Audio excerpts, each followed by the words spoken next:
I agree with my good friend, the gentleman from New Jersey, that it's essential that we pass H.R. 3614, the Senate pass it expeditiously, and it be signed by the President. We cannot afford even the thought of a shutdown of the FAA. We have actually gone down that road in the past. Chairman Mica in July of 11 put some provisions into an FAA reauthorization that were objectionable to two very powerful senators, and we actually went through a shutdown. Now, what we lost was $400 million of revenue because the excise tax expired. Now, one airline, to give them credit, did pass the savings through the excise tax, Alaska Airlines. All the other airlines kept the money. And we lost $400 million from the trust fund. Capital programs ground to a halt, airport construction ground to a halt, threatening tens of thousands of jobs. Airport inspectors had to work. They were essential employees. They weren't paid, and they couldn't get government vouchers, so they had to use their personal credit cards to purchase tickets to go to work to do their job, which they weren't being paid for. I mean, this was the ultimate of absurdity. And I only go into some detail on that because that's relevant to this extension. This is a 6-month extension. That should give us more than ample time to agree upon a long-term FAA authorization. Much work has already been done on major portions of the bill, but some disagreements remain over the future of the air traffic organization. My preference would be to insulate the entire FAA from future vicissitudes of Congress going off the rails with a shutdown and furloughs and provisions that are unacceptable to the Senate that cause temporary lapse in authorization. And we can get there. We're very close now. This year, all but 7% of the FAA's budget will be paid for by user fees, excise taxes, and others. So we're quite close.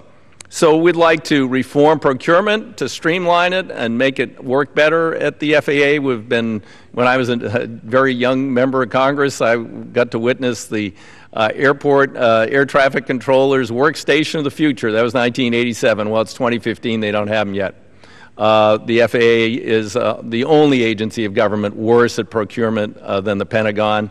Congress has tried to reform it. It didn't stick. We got to try something different to get it to be more agile, to give us the 21st century equipment and software that we need. Then there's issues of the actual sort of shape of the FAA bureaucracy, a little bit like that. In the middle, Congress also back in 1996 gave the FAA license to reform personnel practices to deal with some of that mid-level management bulge and streamline the agency and decision-making process, but that didn't take either. So the three problems, that is, the predictability of funding and the agency being able to look into the future without having to worry about shutdowns, furloughs. I don't know how much time they spent over the last couple of weeks getting ready for this shutdown that everyone thought would come this week before Speaker Boehner announced his retirement. That's got to be dealt with. And then also the procurement reform and the personnel. The chairman's solution is to separate only the air traffic organization from the FAA and insulate that from Congress and those sorts of problems and make it, free of the procurement rules and a lot of the personnel rules. I would prefer to do that with the entire agency because there are functions. We do have the best air traffic control system in the world. We are busier in the U.S. with more planes under instrument flight rules on a daily basis, about 20% more on an IFR average than the combined of Canada, UK, France, and Germany. So we know we have a safe system. We move massive amounts of air traffic. We don't want to mess that up. and I understand, but I also don't think we can isolate it from other decision makers in the agency and leave them subject to the vicissitudes of Congress. The people who do the certification, who do the inspections, who do the safety. It seems to me it should all be moved, and I've proposed a 21st century constitutionally chartered corporation in order to accomplish those goals and make it self-funding, self-sufficient, and not subject to appropriation or shutdowns or anything else that a future Congress might imagine. So that's the hang-up. We haven't agreed on that part yet, but I think we can. We share common objectives.